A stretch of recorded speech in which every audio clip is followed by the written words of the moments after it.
Hi, everybody. Good morning, good evening. Today, we have the honor of having Mr. Sanjeev Kumar, Senior Executive leading risk based privacy and security controls for regulated data and ML projects at Amazon Web Services. Has an experience on AI, ML, cloud, and security. Senior executive with 20 years of track record, significant risk reduction and increased technology adoption throughout efficient security strategies, operating models, security programs, roadmaps, and effective teams while ensuring compliance brings within the wealth of knowledge of experience. Today, Sanjeev will be sharing his insights on topic of adversarial attacks and defense in machine learning. We are excited to learn from him, from his expertise in an engaging and meaningful discussion.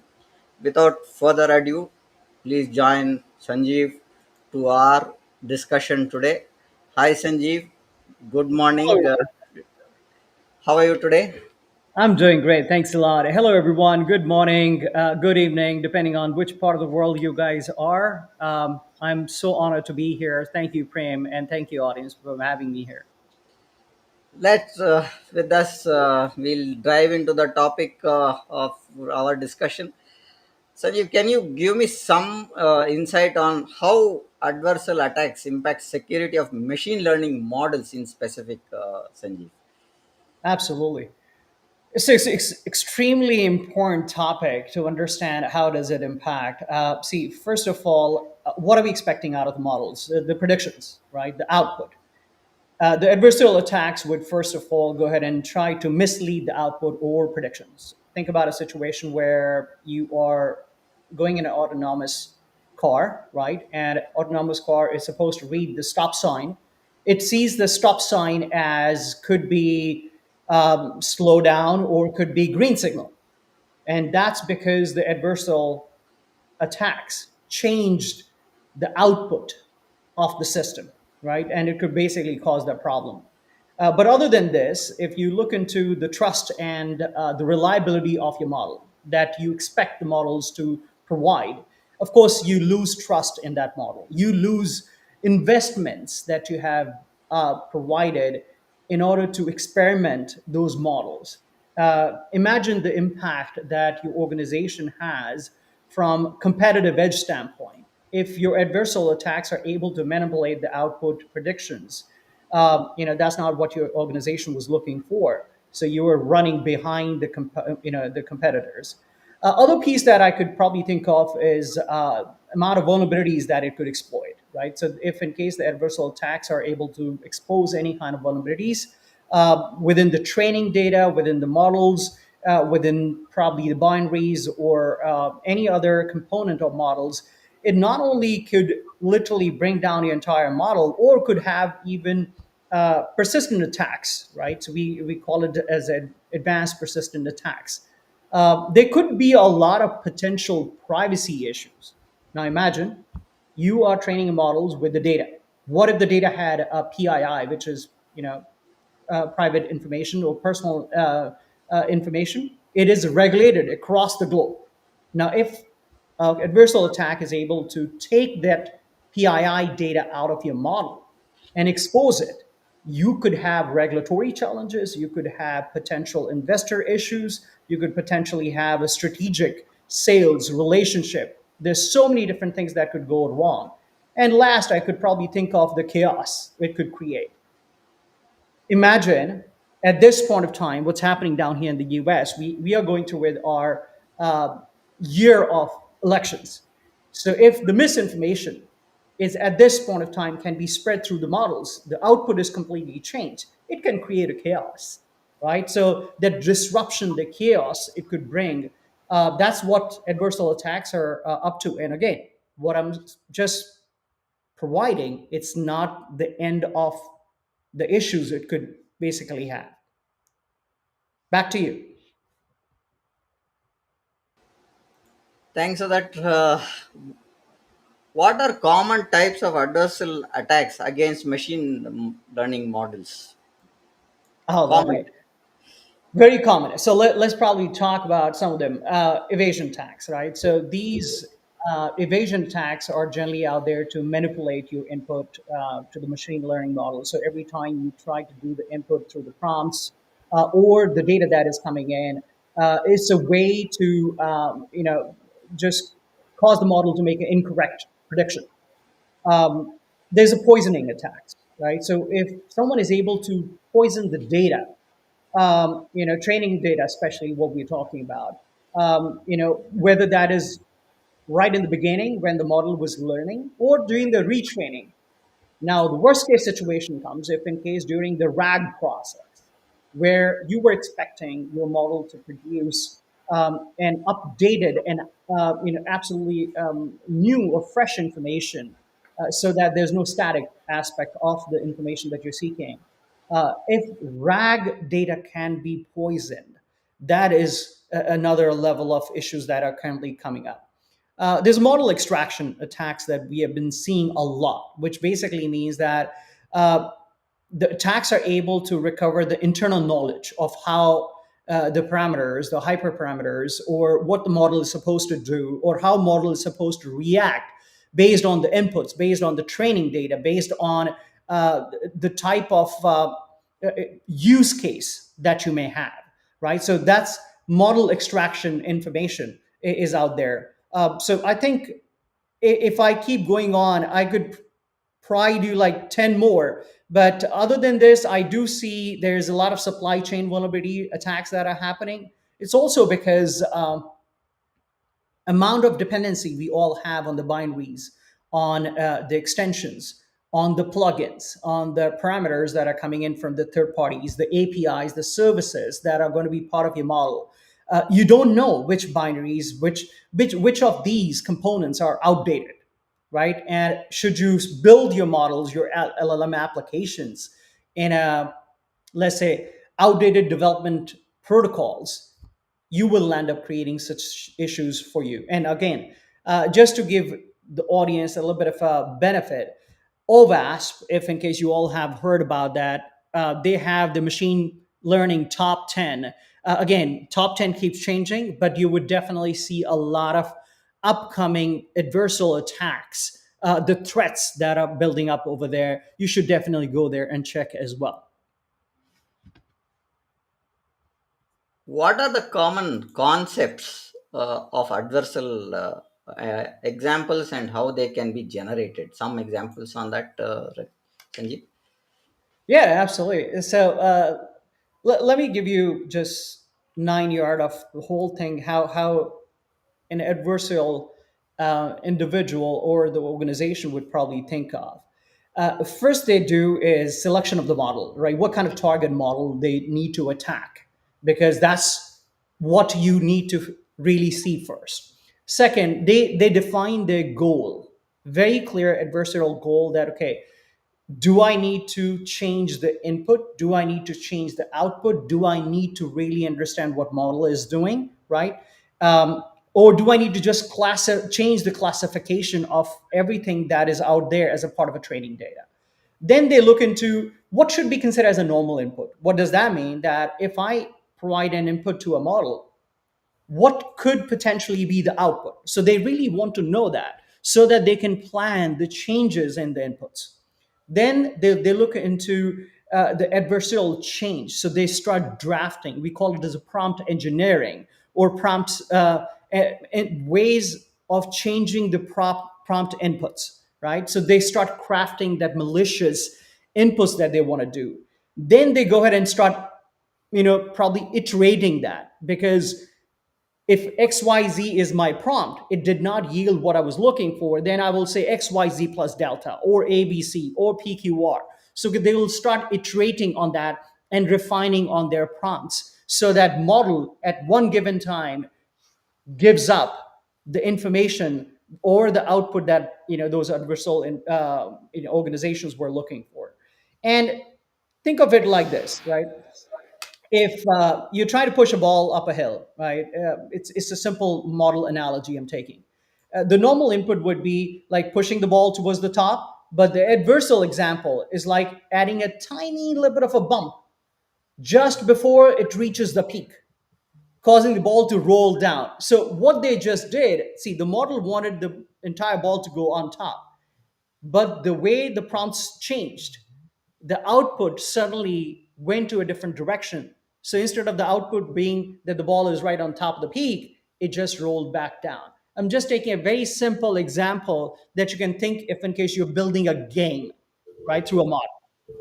I hope that gave you some understanding. Yeah, it does. It did, Sanjeev. What are the real world potential consequence of successful adversarial attacks on machine learning systems in specific? Yeah.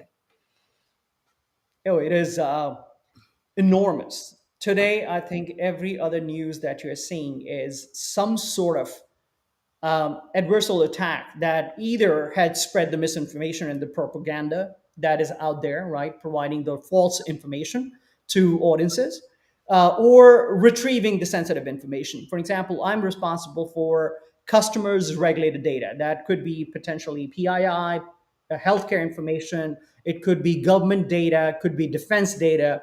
Uh, so the models are being attacked to retrieve that sensitive information that could potentially do a lot of damage to the organizations, to the communities, to the societies, to the individuals. And not only that, it could basically impact global bilateral relationships. Other piece that I could see is that in the medical line or healthcare industry, it could change the output of the medical devices. So the diagnosis that you're doing, let's say there was a cancer research going on, the expected outcome was the right diagnosis after looking at certain patterns. But what it resulted is completely different. Now, should that be the situation? That is absolutely going to create a chaos in the healthcare industry. There are a lot of financial frauds that are happening at this point of time, which basically is, especially if you pick up an LLM that is Gen AI, generative AI, there are so many financial frauds that are pertaining to the prediction or predictability of the results that is coming out there, and it's indirectly not only eroding the trust of people, organizations, governments, it's also bringing this weird mindset that artificial intelligence or machine learning could potentially create chaos in a physical world, right? So let me take a pause. If you have any other additional question in that.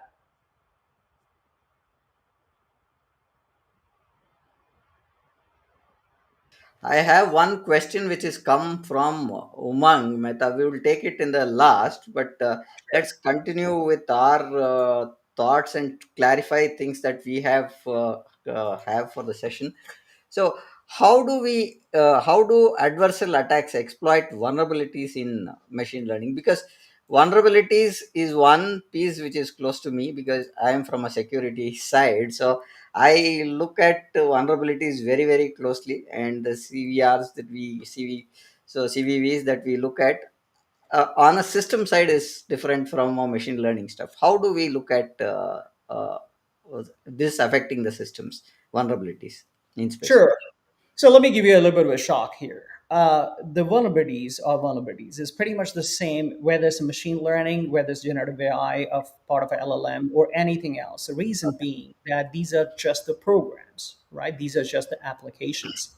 A lot of people think that the vulnerabilities within the models is going to be a little bit different than what we always been doing. But if in case you still deep dive to understand and unfold those vulnerabilities, uh, all those adversarial attacks or the vulnerabilities are because of the weak spots. So think about a situation where you picked up a component, as we discussed, binaries, the configuration, the parameters, the hyperparameters, the limits that you have put in the outputs, the type of data that you're putting in. It's if in case those have some sort of vulnerabilities in the past, the programming languages that you have picked up to develop those machine learning models or applications, it could basically look into the cracks right there and find the blind spots and give you exactly what vulnerabilities they were looking for. This is also based on how model is reacting, right, to any kind of inputs. So if model is given an authority to go ahead and create automated identities and elevate the access. Imagine that situation, that's a vulnerability, right? So anyone can exploit that particular vulnerability and create random identities with elevated privileges. And suddenly now you have a hold of exactly end-to-end model inputs to outputs to the entire the way retraining of the model is happening as well.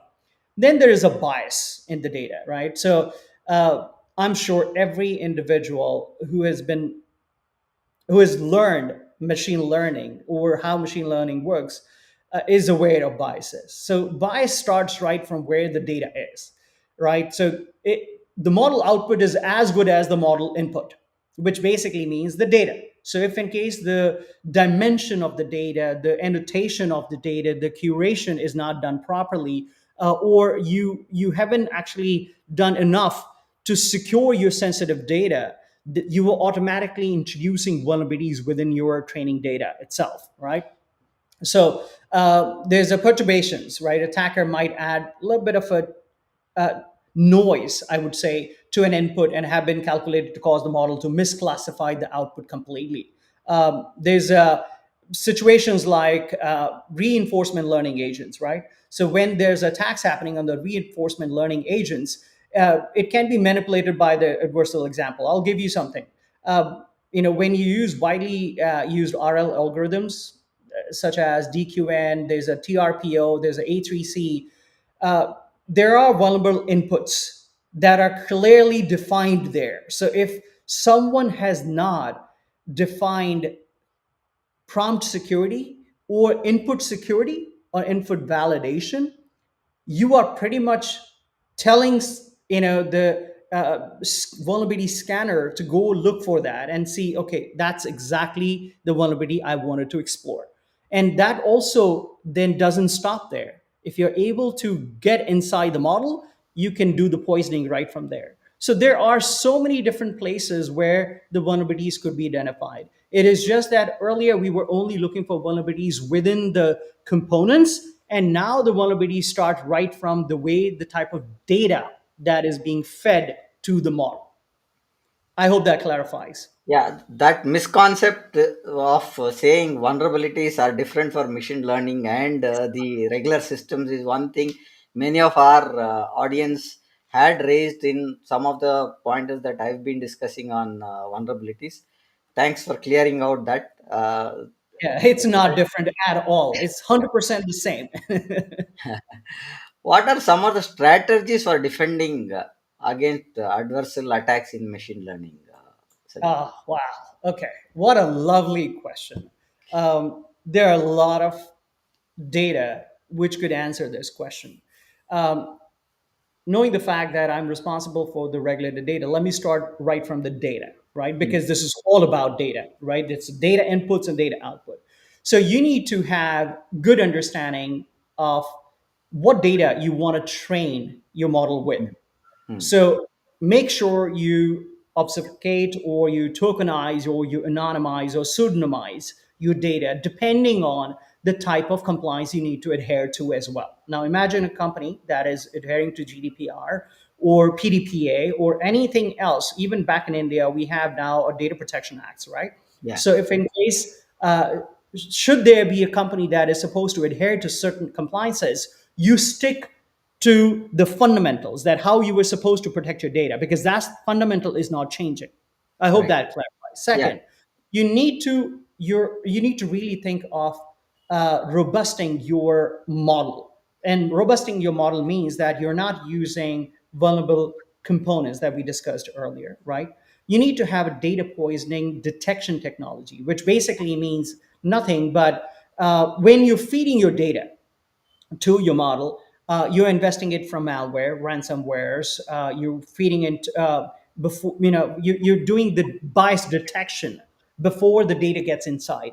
You also need to understand there is something called feature squeezing, which is like reducing the search space available for any adversary to collect the samples that are similar but different adversarial characteristics. So limit that particular piece. Have your parameters and hyperparameters clearly defined. Clearly defines the limits the range that you want your model to take inputs from. Uh, Train your models on the adversarial training. So if you haven't heard about a concept in the past, audience, there's something called adversarial training, which Hmm. basically means that on adversarial attacks, you're training your model that, okay, if in case the attack is coming and this is the type XYZ, this is a type of attack, model can understand that, oh, okay, this is an attack that is happening. It knows how to respond back to the attack. So we are at this point of time also building a huge defense in depth walls around the model so that it start learning that what kind of potential attacks could out be there. It doesn't stop there. Of course, you need to do the auditing of your models, auditing of your overall exercises that you're doing, in terms of selection of the models, in terms of selection of the data, in terms of selection of the output, in terms of selection of even the use case, right? Whether this particular use case makes sense for your business. What if what if your organizational strategy is XYZ, but you're trying to build a model that has nowhere connection with your strategic, with your organization strategy, right? So you need to think from that angle. Now, let me tell you, this is the last thing that I want to discuss on this is risk management. So threat modeling and risk management is the number one thing of any machine learning model. If any one of you had thought that risk management is a discussion of the past or risk management and threat modeling is way too slow, it's better to go slow. You've heard about this analogy that the turtles win the race. Uh, it's better to go slow rather than hitting the wall so hard that basically your head spins. Right? You don't want to do that. So make sure you do, even when you're doing experimentation, you're creating a boundary around yourself, but you define the threat models clearly. You understand what are the threats, and you do the risk management. And risk management not only from a cyber security standpoint, but the reputational, the regulatory, the investment, the investor, the customer trust standpoint. So you need to think from all those, and don't forget regulatory, um, laws or legislations are at this point of time being built. So if you go too off the rail when you're defining all this, you may have to do that all one more time. So you don't want to waste your time, you don't want to waste your efforts, energy. Make sure threat modeling and risk management is something that you expand on what you're doing. I think that takes up one step towards closer to thing is by having security by design or by default. So I Yes. that's the point that I think it should be embodied whether you do an AIML project or you do any project where you have cyberspace involved. So you are on cloud. I think these two aspects of security by design and by default has to be considered, and that's, I think that's the cue that you are giving on how you have to look at looking at risk management to be a Yeah, priority, not to be looked overlooked, right, Sanjeev? I would 100%, and I would love to probably add one more point for audience. I don't know why it slipped from my mind, but have been one of the key discussion. When you're talking about the data, there could be potentially a PII, right? So the Yeah. privacy aspect from your entire machine learning models never steps out, never go anywhere. Right. So you need to have your AI governance models, AI governance in place, which clearly looks at the privacy impact, the data Mm. transfer impact. Um, you need to really understand where the data sources are, right? Data provenance, which basically means how the models were trained, where the data came from, whether the data has a bias, whether the data had any kind of issues right in the beginning, and that could put you in a privacy regulatory issues. So make sure you bring in your legal team, your privacy teams right in the beginning. The whole 9 yard of your artificial intelligence, machine learning would never be successful if, in case, you're not bringing, I would say, collective team effort. So your legal, your privacy, your risk management, your assurance management, your compliance management, your data science, your generative AI innovation center teams, your audit management teams. They need to act as a one team, right, to handle that particular piece. So let me take a pause there. Wanted to add that. A great insight there. Can we discuss the trade offs between robustness and accuracy when implementing defenses against adversarial attacks? Of course, there's always a trade-off, right? When was the situation when we tweaked the security or privacy a little bit and it didn't change or didn't add some trade-offs there? So some of the things that I could definitely see is that increased training time and resources, right? Amount of retraining you need to do to retune your model to provide the output that you're looking for. So it of course does. It also means that you need to have more data, right? Hmm. To now, depending on whether you're looking for generalizing the output, whether you're looking for specific output. So, depending on that, you need to have more data dimension, more data compatibilities, more data sources. There's overfitting issues that comes as well to any kind of adversarial example. Now, what is overfitting to adversarial examples? Now, imagine if I train a model against the adversarial attacks so much that it understand that whatever the adversarial attacks that has happened till today, it learns that. But if in case something new comes up, model doesn't understand that. So it's overfitting, right? So we want to make sure that there's a balance so that it understand the new patterns of adversarial attacks as well. It also can create some type of explainability and interpretability as well, because what happens that when we tweak the security too much and we keep adding layers of security, the explainability of the model starts changing, because the way model was supposed to behave after one level of defense versus the second versus third versus last, it keeps changing. So Hmm. explainability and interpretability suddenly becomes a big issue. There could be another issue, which is increasing false positives and false negatives as well. So something that you need to rethink of. This is why I always say that when you create a defense in depth for machine learning models, always have a balance, right? Start Hmm. with experimentation, never stop in retuning, and always keep having model versioning, data versioning, so that you really understand that if in case you had this particular model version and this data version, what was the output? The moment you changed it, change the model version, the data version, what was the output? So keep retuning and keep seeing the performance changes as well. Now, of course, that doesn't mean at any given time you reduce the security that is needed for the data that you're dealing with and the use case that you will be handling. Great. Some trainings, adversarial trainings that be used to improve the robustness of learning models. Any thoughts around that, Sanjeev? Yeah, yeah, I think we have been talking about adversarial training, right? It's all about, think about a situation where you and I, we are at this point of time trying to understand what some adversarial attacks are. So we are learning. We're sitting Yeah. here learning along with the audience, right? So this is how we train the model. We train the model on what are the adversarial attacks going to be, type of attacks that Hmm. is going to be, right? So that could not only just make the model learn, but it will also strengthen your decision boundaries, which basically means that you are training the data both on the clean and the adversarial data. Now, why would you do so? Because on a clean data, you would know what should be the output or what's the predicted output. On adversarial data, that also tells you what would be the output. So you can easily compare the outputs and see which particular output has to be blocked or which particular output needs to be retuned, because there could be an adversarial attack anyway.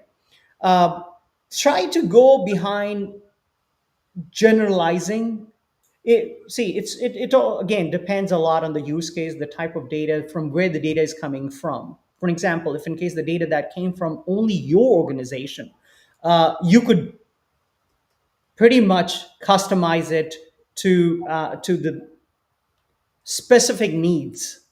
But if in case the data is coming from multiple sources, it is better to have generalization, at that point of time from a data, which is basically if you are able to handle 70% of accuracy or 80 or 90. So you need to define that particular piece. You need to also adapt to any evolving threats. What does that mean? That if in case you train your model on a specific adversarial attack. You need to keep retraining it on the new attacks so that it really understands what's the variance and where the variance is coming from. And it basically balance your entire retraining based on the security tools that you have been using as well. What does that mean? For example, if you have approved, your organization has approved certain development standards, right? Certain programming languages, certain programming binaries, some libraries, some plugins. So make sure that you have a very clear understanding on what you're picking up, so that the unnecessary adversarial attacks that you are looking at the model, they don't increase because you're increasing the attack surface. So you need to have very clear understanding that what are the components, you keep an eye on those components, you keep monitoring those components, you keep looking into the vulnerabilities of those components, and you only pick and choose those that are well accepted by organization, by authorized by your organization, and you limit to that. And that only just reduces your attack surface, and of course it helps your model not to unnecessarily learn things that it shouldn't have. So there are white box targeted attacks that you can think of, black box targeted attack learning that you can think of. Those are some of those definitely areas that you could use in order to handle the adversarial trainings. Back to you. Yeah. What are the industry standards and best practices for improving robustness on multi-gauging adversarial attacks on machine learning? Best practice for mitigating adversarial attacks on machine learning. Oh, amazing question. Um, this is something that I would love to probably have interactive discussion, but we'll see. I would love to ask this to the audience, and please feel free to drop yes or no. If you have heard about ISO 42001, if you have heard about NIST AI RMF, if you have heard about new upcoming soft law from Israel, we would love to hear from you. Now, there are a lot of standards that organizations are coming up with. And none of those standards at this point of time align with any kind of global standard. So ISO 42001 that came out last year in December 2023, it basically is more like an ISMS for, I would say, machine learning or artificial intelligence, right? So it's a security management for 42 security management for artificial intelligence. So there are some standards which are defined out there, but it's more from management standards. Let me give you a few things that I feel could really help. Start with the input validation. So any time when there is an input that is happening to your machine learning model, there's a proper input validation. That includes the test of the data that is coming in, the expected outcome from that particular input, right? So you need to look into that. Use range validation, as I've mentioned. Define format validations as well. That what type of format that you want to accept the inputs in. So you're limiting your attack surface, right? You don't want unnecessary. Someone is able to input even, let's say, an adversarial code inside your input. Handle missing values in the input data. Use the standard libraries, which are, as I have been talking about it, so that you reduce the attack surface as well. There are multiple tools. I don't like to talk about the tools, but if in case audience would like to experiment, there's a TensorFlow data validation that has been out there from a long time that you could use. Tools like Great Expectations, right? There's data version controls that you could definitely use. Now, we spoke about input, but then there's a prompt security. Prompt engineering is definitely one of the topic, but prompt security is something you need to think of.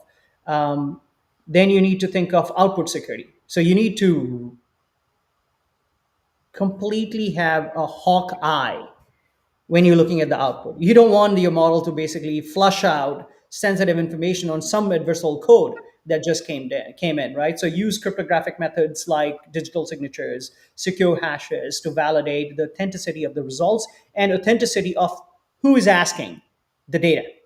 right? Mm. Who's asking the inputs? Secure your communication between the channels, between the model, between the components of your model, right? That's extremely important.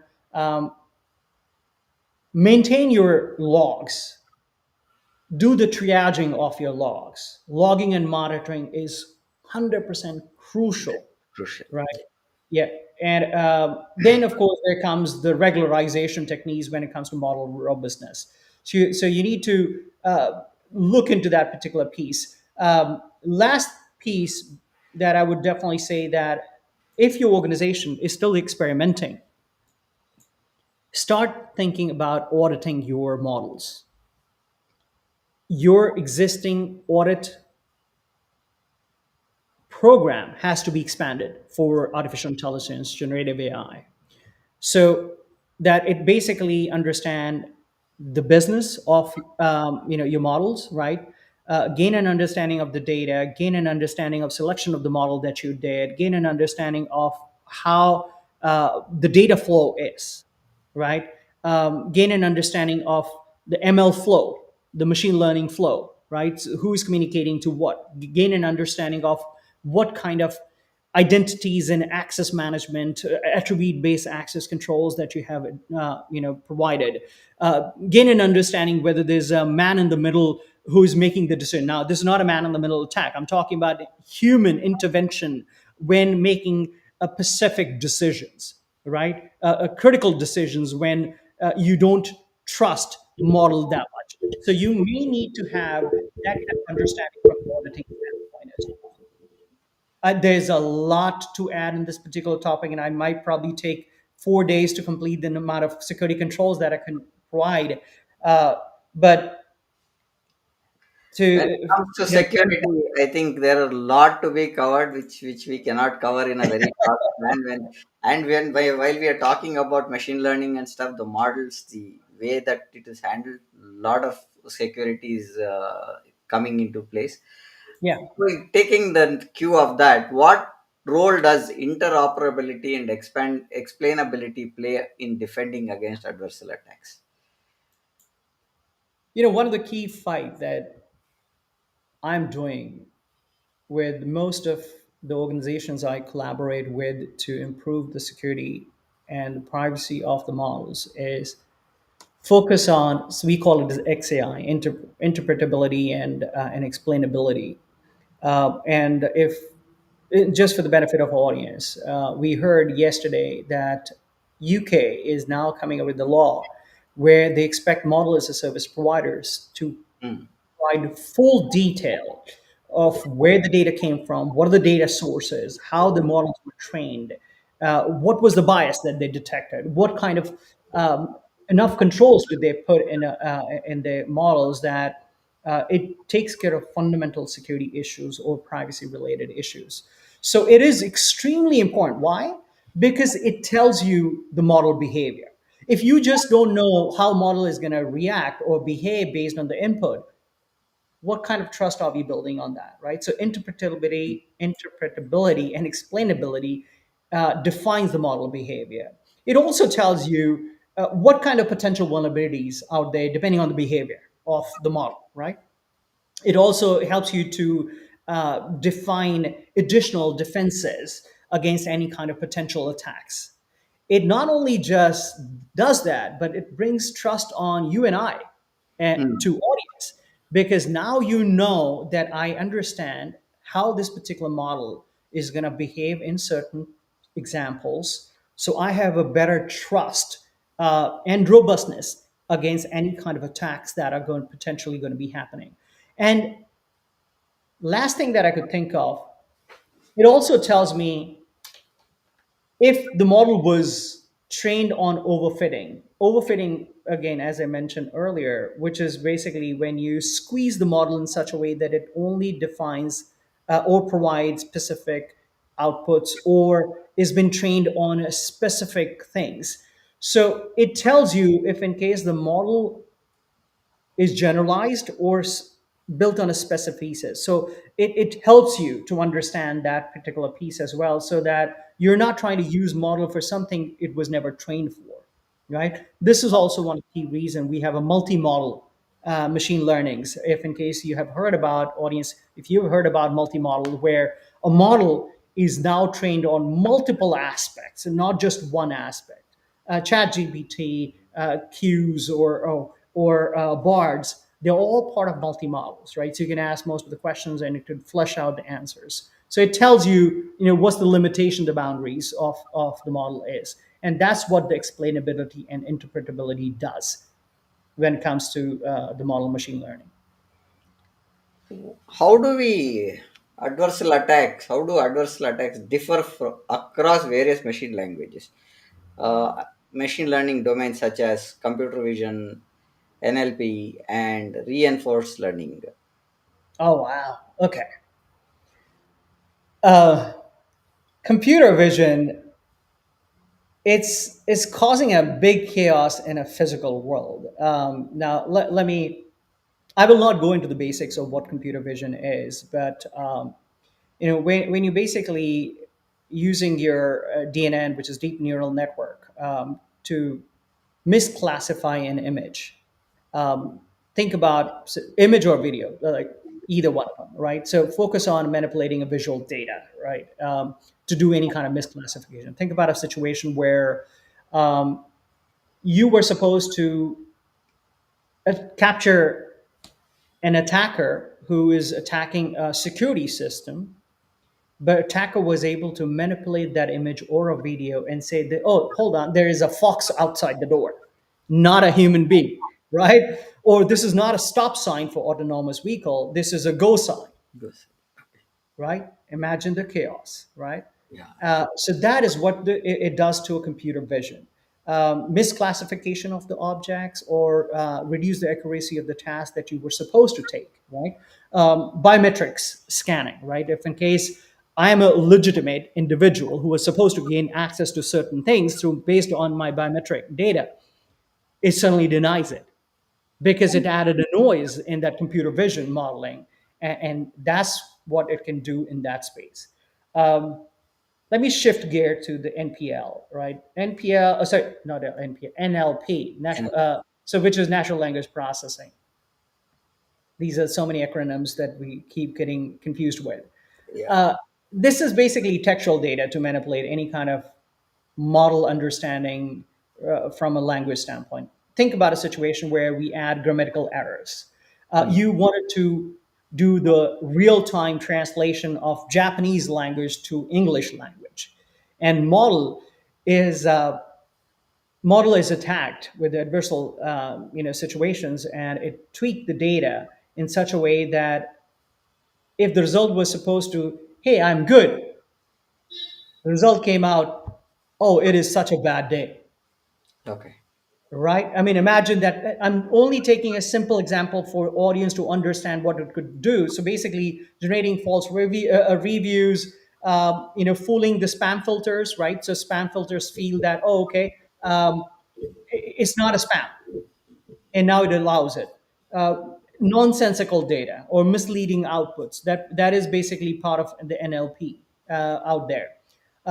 Reinforced learning. It is important to understand that reinforced learning is aimed to manipulate any kind of observations or rewards that are received to degrade any kind of model performance. What does that mean? That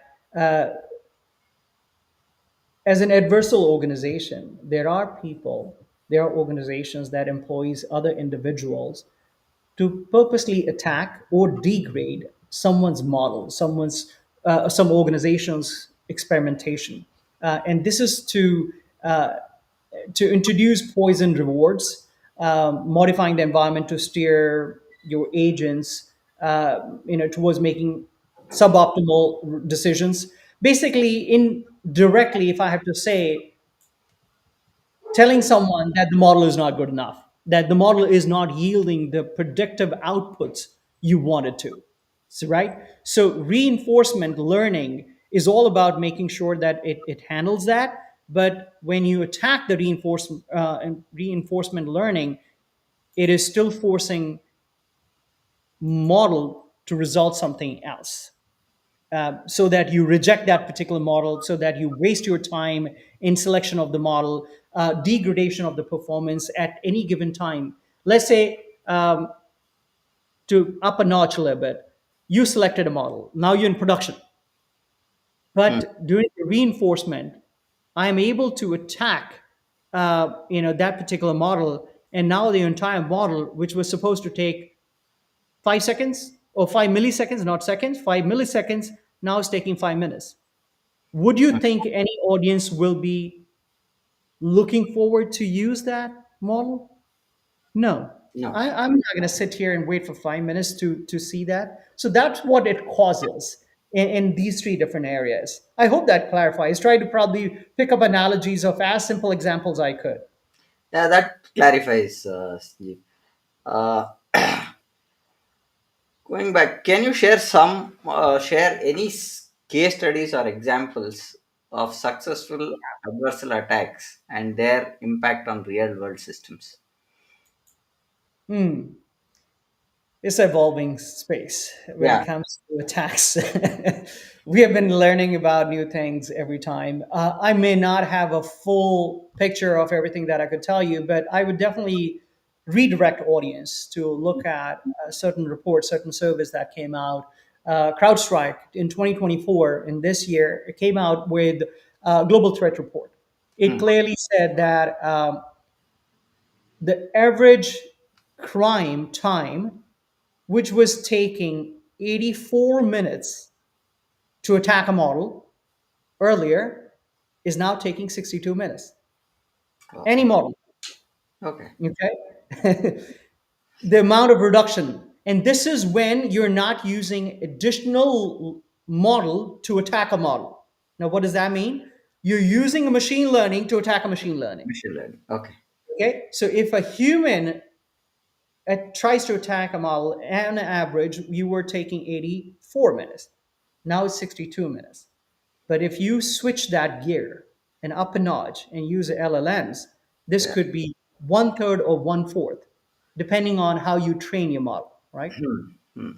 From a computer vision standpoint, we've been seeing a lot of security issues, especially security cameras, right? Hmm. Giving wrong predictions.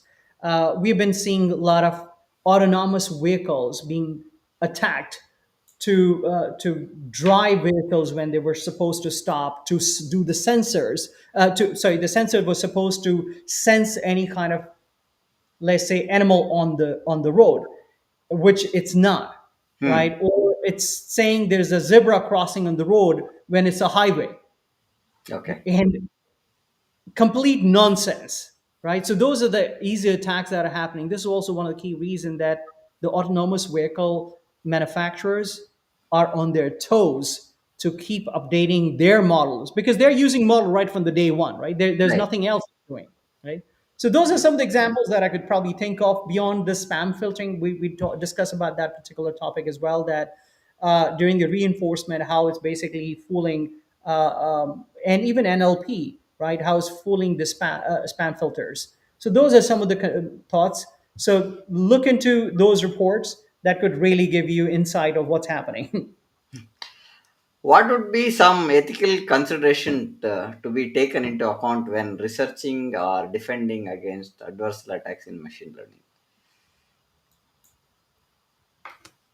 Now, to an audience, what is ethical stand? Right, that's important for us to understand. Yeah. And ethics of one country or one state is different from the other state and Debatable. different from the country. It's debatable, right? It's Yeah. debatable. Yeah. Uh, we could probably take an example of regions. Forget about getting into the states. I Hmm. mean, I know I'm in northeastern state of the U.S.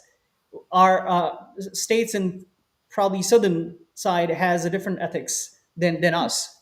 Right. Uh, Same goes with back in India as well. But if you pick up regions, Middle East has a different ethical reasons and ethical thought process. So it Hmm. becomes extremely complicated situation. Now you must be thinking, why am I saying all that? I'm sure some of you belong to an organization that is global, Yeah. right? If you pick up an ethical aspect of responsible AI and develop your responsible AI or AI governance models based on one region, would you think that would fit in another region? No. No.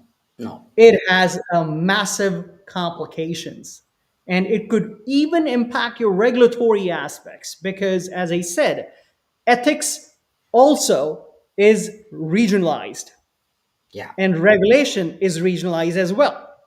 So you need to think of that aspect. So legal and regulatory considerations, that is important. Bias amplification is also very regionalized. Is when you're talking about the global aspect of machine learning models, you need to think of ethical pieces from a global standpoint. A bias towards a community could be considered right versus in another country. Hmm. Something to think of. Sensitive data. I may think name, phone number, email address, and my address, physical address, is a sensitive data. In Yeah. another countries, it's not. It doesn't matter, right? In one country, for example, down here in the US, we have a HIPAA laws, which is for healthcare data. In other countries, it all comes under PII. And some other countries, they don't even care about the healthcare data, right? True. They're still building. So you need to really understand how you're protecting the sensitive data depending on which country you're using the model in and where you're getting trying to get the output. It also basically depends a lot on the public education and awareness. I know we haven't spoken about awareness yet, but that's what we were thinking that we are doing, right? We are doing awareness. We are building this educational research collaboration aspect with each other. So we need to have an ethical understanding that what is right, what is wrong, or what could potentially impact an organization, community, society, individual, government, etc. Right? Or humanity Yeah. for say. So it is extremely important, I think, from an ethical consideration standpoint, that we must consider responsible AI as our paramount. And your AI governance model must consider responsible AI as a key function of whatever your organization is trying to do. Sorry, long spiel, but I wanted people to understand what is mean by ethical aspects. Yeah. As you rightly said, it is on different regions, different ethical standards are there, but that has to go under an AI governance model, which has to go into your system, and that has to be followed very strictly because the laws are different again to region base. So you can get into trouble with not adhering to that kind of structures, right? Absolutely, absolutely. So, what are some of the collaborations that researchers, practitioners, policymakers help address the challenges posted by adversarial attacks? I think from the time internet started, Hmm. this is the time when the researchers, practitioners, policymakers, they're in the biggest trouble. Yeah. Okay. Now they're not in biggest trouble because they don't know what to do. They know what to do. It's just that there are so many different policymakers, different researcher from different regions, different ethical aspects, right? Uh, that they all need to come together. So Hmm. at this point of time, countries, let's start with countries, forget about the regions, they are trying to find out what should be considered as a right use cases, Hmm. right? So policymakers need to find what is the right use case. Let's take an example. If we pick up, your EU AI Act, Hmm. the audience has looked at EU AI Act that recently came out. That clearly defines what is what is called restrictive AI use cases, what is called absolutely no use cases, what is called acceptable use cases.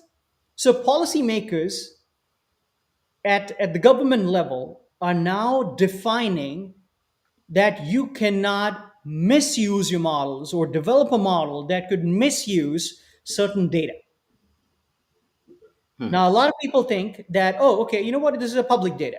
I could just use that data to retune, to tune, to build my models, to whatnot, right? Yeah. That is not correct. Public data does not mean that you have an authority. Let's say you are in technology industry and you are manipulating a healthcare data, which is publicly available data of whatnot, right? Or defense data that was publicly made available. You cannot do that because your annotation, your understanding of that particular public data, depending on the sector you are in, is very different from the data that you picked up. So public, policymakers, they are clearly defining that what should be those right use cases. They're also putting some standard practices. For example, G7 and almost 21 agencies across the world recently came up with a guidance. Hmm. Executive branch down here in the US also came with some kind of guidance from secure development of machine learning. So everyone is coming with the standardization and some sort of best practices. There are targeted defense strategies that are being defined, that these are bare minimum. This is why a lot of people are going back to OVASP or Atlas, which is basically part of your other, I would say, threat frameworks out there. So there's a lot of research that is happening, and these researchers are collaborating with each other. But I think there's a way I think there's a huge amount of work, long way to cover, where we need to really start collaborating with each other. At this point of time, yes, we are trying to benefit each other, uh, but moving forward, we need to have more like a centralized mechanism to see, okay, these are potentially all different type of vulnerabilities, very similar to the intelligence agencies we had about the security, right? So Right. we need to create that kind of security intelligence, from adversaries, the experimentations all these organizations have been doing. So I think there's a lot of work that needs to be done, but the joint research requires funding. It needs your inputs, audience. I'm sure all of you are pretty much into it, and of course, it needs your government support as well, along with your organization. Exactly. So with this, I think we'll take two questions that have come up in the screen. I'll bring up the first question here. Uh, Adversarial attacks involve mischievous manipulations of input data, deceive machine learning models, leading to incorrect predictions of or compromised performance. That is Yeah. from Umang Mehta, who's put this question. So your take on it, Sanjeev. Yep. I will probably take that as a statement. And among, thanks a lot for this amazing statement. I'm assuming this was a statement and reinforcement of the statement that we've been talking about. 100% agree with you, right? So adversarial attacks are, and now we're using the word adversarial a lot, right? It's nothing but very similar to any type of attackers out there in the previous legacy fashion of applications and systems, right? So 100%, the manipulation of input data, it changes the game. This is why we mentioned that you need to have an input validation, format in which the input is coming, the type of input that you want to receive, the limitation of input. This is also one of the key reasons you would see when you pick up Chat GPT or Bard or Q or whatnot, right? Any other model, they would have a very, very clear understanding how many maximum characters I could take as an input, right? So they'll say 4,000 characters or 7,000 characters. It's not like the whole book goes inside it, right? So you need to really understand that how much your data, your inputs can be translated into an output, and whether that particular input is understandable as an adversarial attack, and your system defenses are built in such a way to understand the the thing that input is planning to do. Of course, that is going to not only do the incorrect predictions if in case there are no defenses, but also slow down any kind of performance that we discussed, that okay, what happened in reinforced learning case, where I gave an example that earlier the model was taking 5 milliseconds or nanoseconds, and now it's taking 5 minutes. That's unacceptable. So 100% agree with that piece. Thank you. I think Umang, you would have got your answer. I'm bringing another question posted by uh, Havana Gul Sanglam. If I'm pronouncing it right, I don't think think the machine learns. I think people who are designing machine learned something and made a plan and trying to sell it. Okay, to us as machine learning. The best design machines is human brain, which is not yet been demystified. 100% taking that point. Your take on that, Sanjeev? First of all, I really want to salute this individual. I would love to see you if, in case you want to, like, if there's a way we can catch up. This is an amazing statement.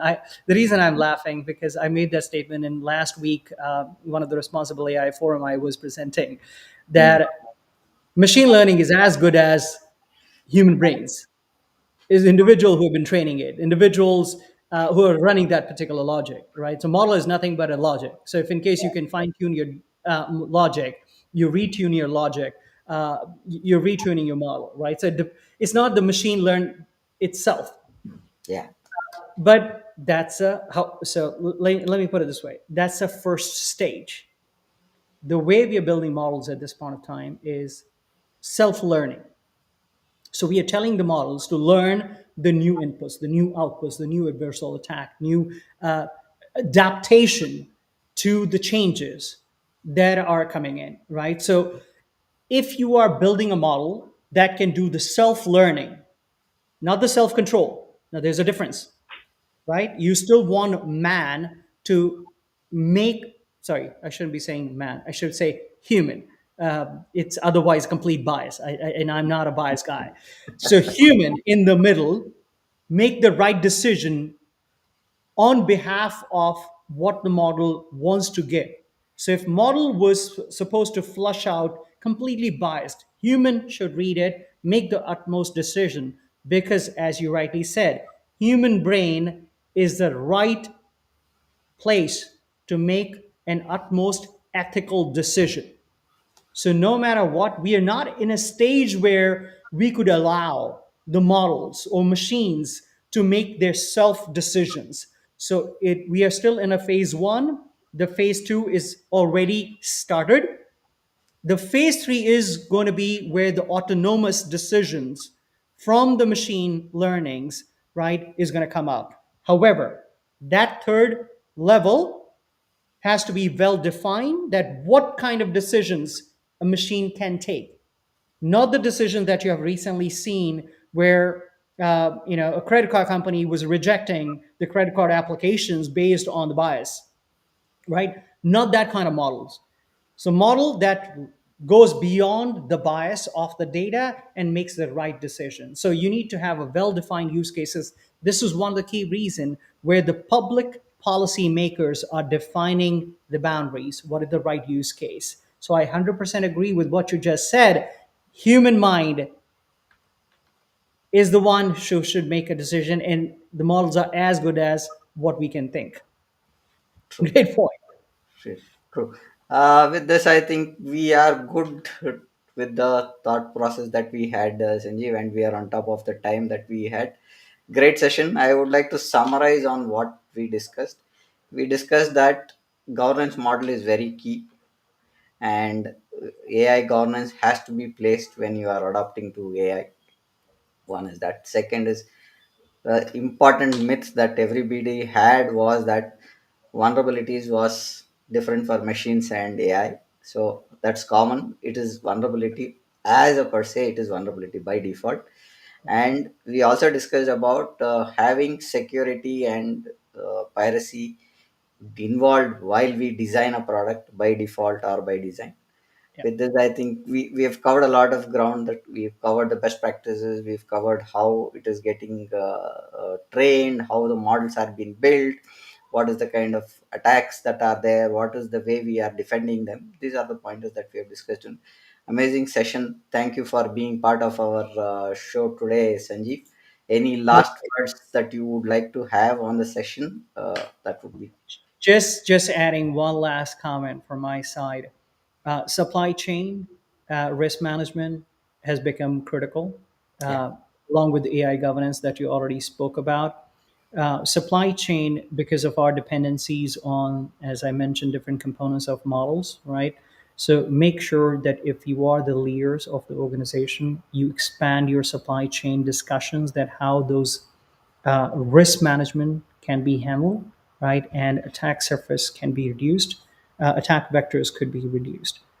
Never forget that threat modeling is the number one for all your experimentation. Your AI strategy has to be linked with your corporate strategy, followed by the threat modeling, followed by any kind of additional risk management, which I spoke about from supply chain. And Right? again, taking cue of it, the regions, the regulations play a key role. You'll have to look at which region and what kind of models that you are using, and work 100%. and structure according to that regions and their adoptable laws. Thank you for that, Exactly. Sanjeev. Great having Thank you, you. everyone. Yeah, thank you. It was great talking to Yeah, you. Thank yeah. you. Take care. Bye bye. Bye.